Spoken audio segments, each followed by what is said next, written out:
Doctors ಪ್ರಕಾರ heart attack ಆಗುವ 15 ದಿನಗಳ ಮುಂಚೆಯೇ ದೇಹ ಈ ಸೂಚನೆಗಳನ್ನು ಕೊಡುತ್ತದೆ.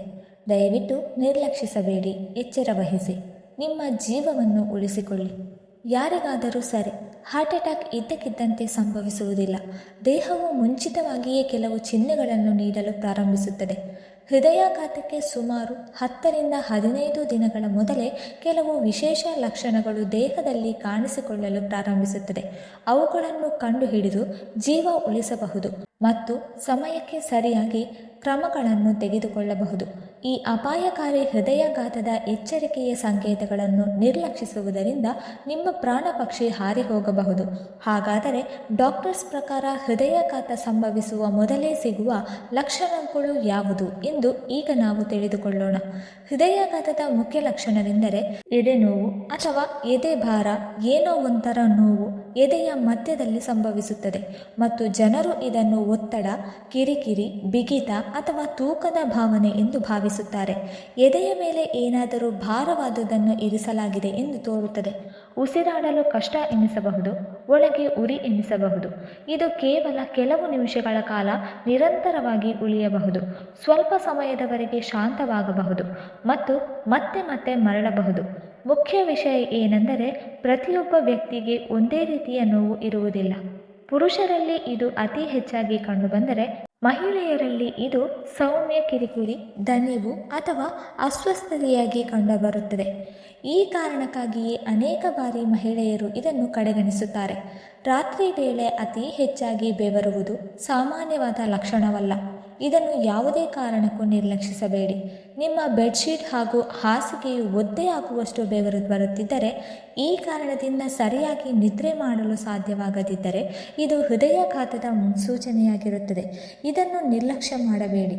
ರಕ್ತದ ಹರಿವು ದೇಹದಲ್ಲಿ ಕಡಿಮೆಯಾಗುತ್ತಿದ್ದಂತೆ ಪಾದಗಳು, ಅಂಗೈಗಳು ಹಾಗೂ ಹೊಟ್ಟೆ ಊದಿಕೊಳ್ಳುತ್ತದೆ. ಈ ರೀತಿ ಪದೇ ಪದೇಯಾಗುತ್ತಿದ್ದರೆ ಇದು ಖಂಡಿತವಾಗಿಯೂ ಹೃದಯಾಘಾತದ ಮುನ್ಸೂಚನೆಯಾಗಿರುತ್ತದೆ. ಎದೆಗುಂಡಿಗೆ ಬಡಿತ ವೇಗವಾಗಿ, ಕೆಲವೊಮ್ಮೆ ನಿಧಾನವಾಗಿ ಹಾಗೂ ಅನಿಯಮಿತವಾಗಿ ಬಡಿದುಕೊಳ್ಳುವುದು ಹೃದಯದ ಸ್ನಾಯುಗಳ ದುರ್ಬಲತೆಯ ಸೂಚನೆಯಾಗಿದೆ. ಈ ಹೃದಯಾಘಾತವು ಕೇವಲ ಹೃದಯಕ್ಕೆ ಸೀಮಿತವಾಗಿಲ್ಲ, ದೇಹದ ಇತರ ಭಾಗಗಳಿಗೆ ಹರಡುವುದು. ಒಬ್ಬ ವ್ಯಕ್ತಿಗೆ ಇದ್ದಕ್ಕಿದ್ದಂತೆ ತಲೆ ತಿರುಗುವಿಕೆ, ಕಣ್ಣು ಮಂಜಾಗುವುದು ಹಾಗೂ ಕಣ್ಣಿನ ದೃಷ್ಟಿ ಅಸ್ಪಷ್ಟವಾಗಿರುವುದು, ಇವೆಲ್ಲವೂ ಹೃದಯದಿಂದ ಮೆದುಳಿಗೆ ಬೇಕಾಗುವಷ್ಟು ರಕ್ತ ಪರಿಚಲನೆಯಾಗದಿರುವುದರಿಂದ ಈ ಪರಿಣಾಮಗಳು ಕಾಣಿಸಿಕೊಳ್ಳುತ್ತದೆ. ಇಂತಹ ಸಮಯದಲ್ಲಿ ಹೃದಯವು ದುರ್ಬಲವಾಗಿರುವುದು ಮತ್ತು ಆಮ್ಲಜನಕದಲ್ಲಿ ಸಮೃದ್ಧವಾದ ರಕ್ತವು ದೇಹದ ಪ್ರತಿಯೊಂದು ಅಗತ್ಯ ಅಂಗಾಂಗಗಳನ್ನು ತಲುಪಲು ಸಾಧ್ಯವಾಗುವುದಿಲ್ಲ, ಅದರಲ್ಲೂ ವಿಶೇಷವಾಗಿ ಮೆದುಳಿಗೆ. ಇದರಿಂದ ಅಸಾಮಾನ್ಯ ಆಯಾಸ, ಸುಸ್ತು, ನಿದ್ರಾಭಂಗ ಆಗಬಹುದು. ಮಹಿಳೆಯರು, ವಯಸ್ಸಾದವರು ಮತ್ತು ಮಧುಮೇಹ ರೋಗಿಗಳಲ್ಲಿ ಹೃದಯಾಘಾತದ ಲಕ್ಷಣಗಳು ಕಡಿಮೆ ಗೋಚರವಾಗುತ್ತದೆ ಮತ್ತು ಆಗಾಗ ಉಸಿರಾಟದ ತೊಂದರೆಯ ಲಕ್ಷಣಗಳು ಮಾತ್ರ ಕಾಣಿಸಿಕೊಳ್ಳುತ್ತದೆ. ಆದ್ದರಿಂದ ಅದನ್ನು ನಿರ್ಲಕ್ಷಿಸಬೇಡಿ. ಹೃದಯಾಘಾತ ಸಂಭವಿಸುವ ಮುನ್ನ ಹೃದಯ ಬಡಿತ ಕಡಿಮೆಯಾಗುತ್ತದೆ ಮತ್ತು ನಮ್ಮ ದೇಹದ ಪ್ರಮುಖ ಅಂಗಗಳಿಗೆ ರಕ್ತ ಸಂಚಾರ ಸರಿಯಾಗಿ ಪೂರೈಕೆ ಆಗದೆ ಕ್ರಮೇಣವಾಗಿ ಇಳಿಕೆಯಾಗುತ್ತಾ ಹೋಗುತ್ತದೆ. ಇದರಿಂದ ಕೈಕಾಲುಗಳು ತಣ್ಣಗಾಗುವುದು, ಹೆಚ್ಚಾಗಿ ಜೋಮು ಹಿಡಿದಂತೆ ಅನುಭವ ಆಗುತ್ತದೆ. ಹೃದಯಾಘಾತದ ಮುಂಚೆಯೇ ದೇಹವು ನೀಲಿ ಬಣ್ಣಕ್ಕೆ ತಿರುಗುತ್ತದೆ. ಉದಾಹರಣೆಗೆ, ಹಾವು ಕಚ್ಚಿದ ಅಥವಾ ವಿಷ ಕುಡಿದ ಸಂದರ್ಭದಲ್ಲಿ ವ್ಯಕ್ತಿಯ ದೇಹ ಹೇಗೆ ನೀಲಿ ಬಣ್ಣಕ್ಕೆ ತಿರುಗುತ್ತದೆಯೋ ಅದೇ ರೀತಿಯಾಗುವುದು. ಇದಕ್ಕೆ ಕಾರಣ ರಕ್ತ ದೇಹದಲ್ಲಿ ಗಟ್ಟಿಯಾಗುತ್ತಿರುವುದು ಮತ್ತು ಸರಿಯಾಗಿ ರಕ್ತ ಸಂಚಾರ ಆಗದಿರುವುದು.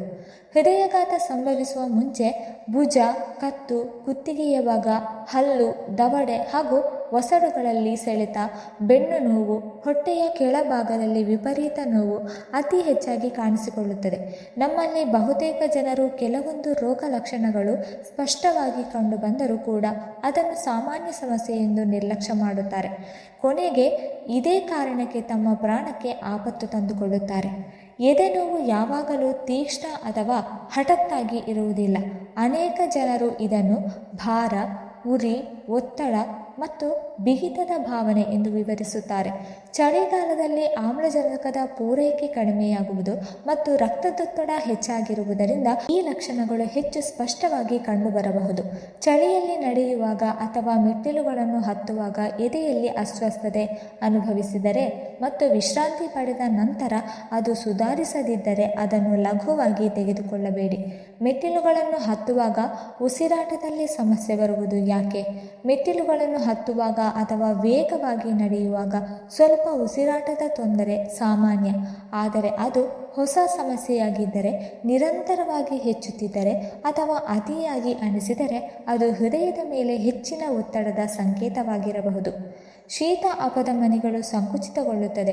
ಹೃದಯವು ಪಂಪ್ ಮಾಡಲು ಹೆಚ್ಚಿನ ಬಲವನ್ನು ಉಪಯೋಗಿಸುವಂತೆ ಒತ್ತಾಯಿಸುತ್ತದೆ.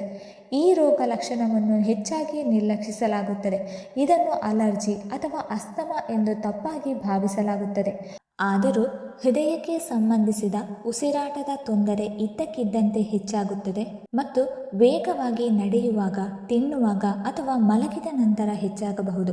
ಪಾದಗಳು ಅಥವಾ ಕಾಲುಗಳ ಊತ ಬರುವುದು ಯಾಕೆ? ಹೃದಯವು ಪೂರ್ಣ ಸಾಮರ್ಥ್ಯದಿಂದ ಪಂಪ್ ಮಾಡಲು ಸಾಧ್ಯವಾಗದಿದ್ದಾಗ ದೇಹದಲ್ಲಿ ದ್ರವವು ಸಂಗ್ರಹವಾಗಲು ಪ್ರಾರಂಭಿಸುತ್ತದೆ.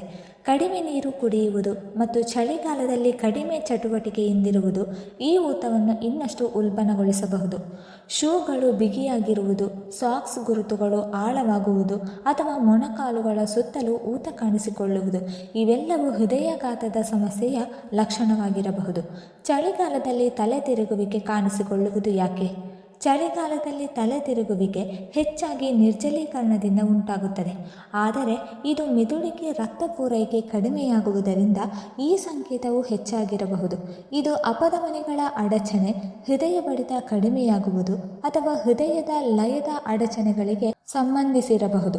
ಈ ಲಕ್ಷಣ ಪದೇ ಪದೇ ಕಂಡುಬಂದರೆ ಅಥವಾ ಬೆವರು ಅಥವಾ ಎದೆಯ ಅಸ್ವಸ್ಥತೆಯೊಂದಿಗೆ ಇದ್ದರೆ ಇದನ್ನು ನಿರ್ಲಕ್ಷಿಸಬೇಡಿ. ಚಳಿಗಾಲದಲ್ಲಿ ಹೃದಯದ ಮೇಲಿನ ಒತ್ತಡ ಸ್ವಾಭಾವಿಕವಾಗಿ ಹೆಚ್ಚಾಗುತ್ತದೆ. ಆದ್ದರಿಂದ ಈ ಚಿಹ್ನೆಗಳಿಗೆ ಗಮನ ಕೊಡುವುದು ಬಹಳ ಮುಖ್ಯ.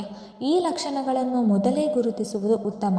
ಹೃದಯ ಆರೋಗ್ಯವನ್ನು ಕಾಪಾಡಿಕೊಳ್ಳಲು ಮತ್ತು ಗಂಭೀರ ತೊಡಕುಗಳನ್ನು ತಡೆಯಲು ಸಹಾಯ ಮಾಡುತ್ತದೆ. ಸ್ನೇಹಿತರೆ, ಈ ಮಾಹಿತಿ ನಿಮಗೆ ಇಷ್ಟವಾಗಿದ್ದರೆ ದಯವಿಟ್ಟು ಲೈಕ್ ಮಾಡಿ, ಶೇರ್ ಮಾಡಿ ಮತ್ತು ಕಮೆಂಟ್ ಮಾಡಿ.